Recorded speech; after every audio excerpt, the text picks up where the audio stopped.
My name is Subomi Plumptre and I'm a director at Volition Capital Investments Limited. Now I'm going to tell you a little bit about why I started my investment course. Now I've had over 20 years of experience in the corporate sector.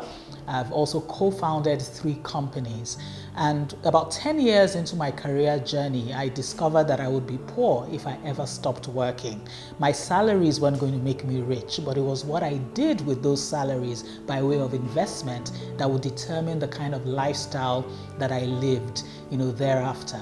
So in about a 1-year period, I went on an active journey to learn about investing.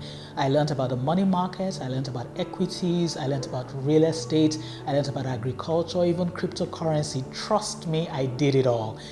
So what I've done with this course is to put together my entire body of investment knowledge into an easy to follow format. So you're going to watch videos that talk about each of the different investment platforms that I've experientially tried. And then finally, I have templates. So there's a compound interest template that you can use. There are templates for, asset registers and so on and so forth. So please take your time and learn about the course.